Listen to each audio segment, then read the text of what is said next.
दोबारा मैं आप सबको बड़े दिन मुबारक देना चाहता हूँ। छोटे बालक यीशु आप सबको आशीष दें और आपको मार्गदर्शन करें। आइए हम प्रार्थना करें। सर्वशक्तिमान परमेश्वर, हम इस समय के लिए धन्यवाद देते हैं। इस बड़े दिन के लिए हम धन्यवाद देते हैं, क्रिसमस के दिन जब आपकी बेटा यीशु मसीह ने एक बालक के रूप में जन्म लिया। परमेश्वर, हमारे दिलों में जन्म लेने के लिए तो मदद कर, हम अपने दिलों को खोलने के लिए मदद कर। जैसे आप जीवन देने के लिए आए, बहुतायत की जीवन देने के लिए आया और परमेश्वर मार्गदर्शन करने के लिए आया, पापों की क्षमा के लिए आया। हम इन चीज़ों को स्वीकार करने के लिए मदद कर। तेरे वचन के लिए धन्यवाद देते हैं। इस समय तेरे पवित्र आत्मा के द्वारा हमसे बातचीत कर। इस सब प्रभु यीशु मसीह के नाम से मांगते हैं, आमीन। हम इन दिनों के अंदर ये कोविड-19 पैंडेमिक की वजह से बहुत दुख और तकलीफ उठा रहे हैं। कई लोग जो है या तो व्यक्तिगत रूप से इस कोविड की बीमारी की वजह से जो है बीमार पड़े, या कुछ लोग अपनी अजीजों को भी खोया है। कुछ ही दिन पहले कई जवान लोगों की मृत्यु हमने विटनेस किया और लग रहा है कि ये जो कोविड-19 की दूसरी और तीसरी जो वेव है कि इसमें काफी लोग मर रहे हैं। और ऐसी परिस्थितियों के बीच में जो है हम इस बड़े दिन, इस क्रिसमस के दिन को मना रहे हैं, जब हम यीशु की जन्म के बारे में हम ध्यान दे रहे हैं, जो वचन जो देदारी हुआ है कि यीशु मसीह की जन्म क्या असर पड़ता है, हमारे जीवन में क्या असर पड़ता है। कई बार इस महामारी के द्वारा लोग प्रश्न पूछते हैं, क्या परमेश्वर सच में है या नहीं। इतनी दुख चारों ओर हम देख रहे हैं कि परमेश्वर चिंता करता है या नहीं। हम इस दुनिया में क्यों हैं, हमारे जीवन का मकसद क्या है, मृत्यु के बाद क्या है, अनंत जीवन है, जीवन है या यही है, और यीशु मसीह के साथ ये क्या है। और आज जब यूहन्ना की इंजील उसका पहला अध्याय 1 से 14 तक ध्यान देंगे, जिसमें हमारे लिए 3 चीजें बताया जा रहा है। वचन के बारे में, वचन जो देदारी हुआ है, वचन जो है जो सृष्टि करता है और नई सृष्टि भी लाने वाला है, वचन जो है जो जीवन देता है और ज्योति में अगुवाई करता है, और वचन जो है जो देदारी हुआ और हमारे साथ रहता है। ये 3 हेडिंग के नीचे हम आज के ये खंड को ध्यान देंगे। वचन जो सृष्टि करता है और नई सृष्टि भी लाता है। यूहन्ना 1:1 और 2 में लिखा, आदि में वचन था और वचन परमेश्वर के साथ था और वचन परमेश्वर था। यही आदि में परमेश्वर के साथ था। सब कुछ उसी के द्वारा उत्पन्न हुआ और जो कुछ उत्पन्न हुआ है उसमें से कोई भी वस्तु उसके बिना उत्पन्न नहीं हुई। यानी यूहन्ना हमें बता रहा है कि ये वचन का कोई शुरुआत नहीं है, आदि से ही है, परमेश्वर के साथ ही है। पिता और पुत्र और पवित्र आत्मा आदि से है। और अगर हम इब्रानी बाइबल में देखते हैं, उत्पत्ति की पुस्तक में भी आदि में शुरू होता है, इन द बिगिनिंग। और वही शब्द जो है जो यूनानी भाषा की पुराने नियम है सेप्टुजिंट, उसमें भी NRK, इन द बिगिनिंग शब्द इस्तेमाल किया जाता है। और यूहन्ना की इंजील भी ऐसे ही शुरू होता है, इन द बिगिनिंग। और आदि में वचन ने सब कुछ सृष्टि किया। और यहूदियों की समझ में जो है कि वचन जो है कि एक सोच नहीं है, परंतु एक क्रिया है, सामर्थ्य वाली क्रिया है, पावरफुल एक्शन है। और इसलिए हम देखते हैं कि भजनकार 33:6 में लिखा है कि परमेश्वर की शब्दों से, वचन के द्वारा आसमान और जमीन बनाए गए हैं। परमेश्वर बात करता है और उसी के द्वारा सृष्टि करता है। परमेश्वर बात करता है, उसी के द्वारा छुटकारा देता है। परमेश्वर बात करता है, उसी के द्वारा न्याय होता है। जब लोग बीमार हो गया, परमेश्वर की वचन से ही चंगाई मिला है, उनको बचाया, मृत्यु से बचाया। तो यूहन्ना हमें बताता है कि यीशु मसीह वचन है और वो पिता परमेश्वर के साथ आदि से है, उनकी बराबर है, अनंत काल से है। और स्पष्ट रूप में लिखा है कि उसमें से कोई भी वस्तु उसके बिना उत्पन्न नहीं हुई है, कोई भी वस्तु उसके बिना उत्पन्न नहीं हुई है। और ये वचन सिर्फ सृष्टि में नहीं है, परंतु नई सृष्टि में भी यही वचन काम करता है। यीशु मसीह इस दुनिया में इसी कारण के लिए आए, नया जन्म देने के लिए, आनंद जीवन देने के लिए, पापों की क्षमा देने के लिए, ज्योति में चलने के लिए। नई सृष्टि का जो है कि उद्धार पाना है, उद्धार पाने के लिए यीशु आया है। तो यीशु मसीह जो है, जो अनंत काल से खुदा है, वो एक इंसान हुआ। वो सृष्टि करता है, नई सृष्टि करता है, नया जन्म देता है। तो इसलिए वचन सृष्टि करने वाला है, किया भी है, अब करने वाला भी है। आगे दूसरा हिस्सा में देखते हैं, 4 अध्याय में, आयत में, उसमें जीवन था और वो जीवन मनुष्यों की ज्योति था। ज्योति अंधकार में चमकती है और अंधकार ने उसे ग्रहण नहीं किया। यानी वचन जो है जीवन देने वाला वचन है। यीशु मसीह के बारे में यूहन्ना अपनी इंजील में 36 बार बताता है कि वो जीवन देने वाला है, मनुष्यों की ज्योति था। और यीशु मसीह की जीवन ज्योति के साथ जुड़े था। रूहानिक जो इल्यूमिनेशन है वो उन्हीं के द्वारा आता है। और यीशु मसीह ही जगत की ज्योति है और उनके लिए, उन्हीं के द्वारा एक अच्छा आशा मानव जाति के लिए मिलता है। और ज्योति अंधकार में चमकती है और अंधकार उसको समझ नहीं पाती है, उसे ग्रहण नहीं किया। और यीशु मसीह इस दुनिया में आया ताकि हम लोग जीवन पाएं, बहुतायत की जीवन इस दुनिया में और अनंत जीवन आने वाले जीवन में देने के लिए वो आया है। पापों की क्षमा देने के लिए आया है, इसीलिए वो एक मनुष्य बना है। और यीशु मसीह आज भी वो ही हमारे सामने रखता है कि जीवन और ज्योति। और जब हम उनके ऊपर विश्वास करते हैं, हमारे लिए जीवन मिलता है और हमें ज्योति में अगुवाई करता है। और वो सच्ची ज्योति है, सभी को वो ज्योति देने वाला है। और यूहन्ना का मकसद ये था कि लोग यीशु पर विश्वास करें।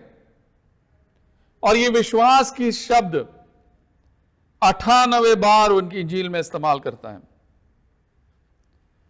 6 आयत से 9 आयत में हम देखते हैं यूहन्ना जो है बपतिस्मा देने वाला गवाही देने के लिए आया। एक मनुष्य परमेश्वर की ओर से उपस्थित हुआ जिसका नाम यूहन्ना था। वो गवाही देने आया कि ज्योति की गवाही दे ताकि सब उसके द्वारा विश्वास लाएं। वो अब तो वो ज्योति न था, परंतु उस ज्योति की गवाही देने के लिए आया था। सच्ची ज्योति जो हर एक मनुष्य के प्रकाशित करते हैं, जगत में आने वाली थी। परंतु जब यीशु मसीह आया है, उनका दो तरीके की जवाब हुआ है। 10वीं आयत से हम देखते हैं, वो जगत में था और जगत उसके द्वारा उत्पन्न हुआ और जगत ने उसे नहीं पहचाना। वो अपने घर आया और उसके अपनों ने उसे ग्रहण नहीं किया, परंतु जितनों ने उसे ग्रहण किया उसने उन्हें परमेश्वर के संतान होने के लिए अधिकार दिया, अर्थात उन्हें जो उसके नाम पर विश्वास रखते हैं। वो न तो लहू से, न शरीर की इच्छा से, न मनुष्य की इच्छा से, परंतु परमेश्वर से उत्पन्न हुए हैं। यीशु मसीह जगत में था, जगत उसी के द्वारा उत्पन्न हुआ, परंतु जगत ने उसे नहीं पहचाना। इज़राइल लोगों के बीच में यीशु मसीह आया, जिस देश को उन्होंने चुना हो अपने काम के लिए, परंतु वही लोग उनको तिरस्कार किया है। परंतु यह भी लिखा है, जितनों ने उसे ग्रहण किया उसने उन्हें परमेश्वर की संतान होने के लिए अधिकार दिया। यानी हम विश्वास की द्वारा ही परमेश्वर के परिवार में प्रवेश करते हैं, हमारी जन्म से नहीं है। इसलिए कहता है कि ना शरीर की इच्छा से, न मनुष्य की इच्छा से, परंतु परमेश्वर से उत्पन्न हुए हैं।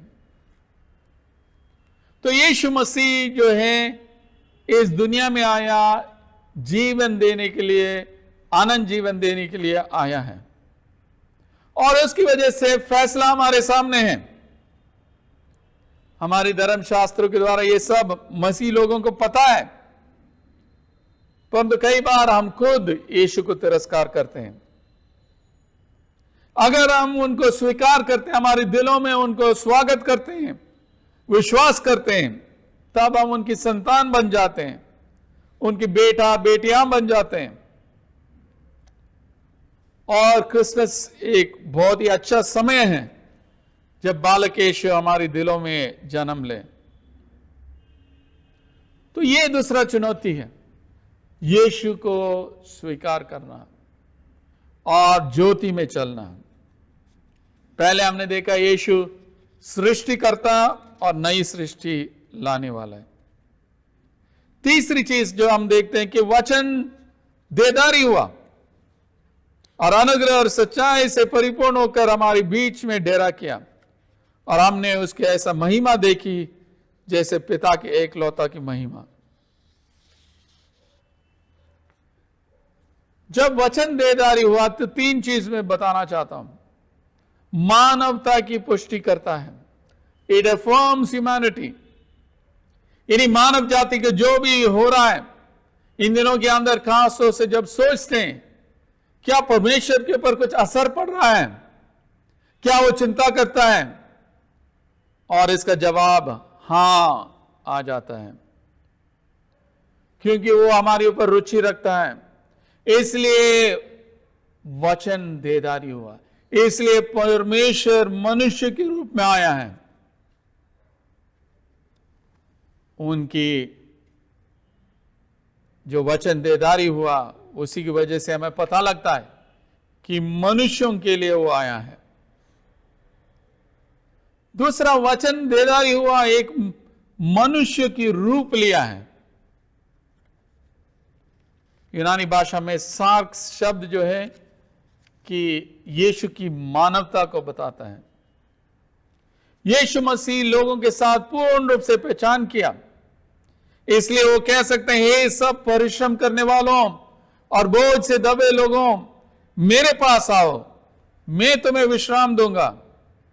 मेरा जुआ अपने ऊपर उठा लो और मुझसे सीखो, क्योंकि मैं नम्र और मन में दीन हूं, और तुम अपने मन में विश्राम पाओगे, क्योंकि मेरा जुआ सहज और मेरा बोझ हल्का है।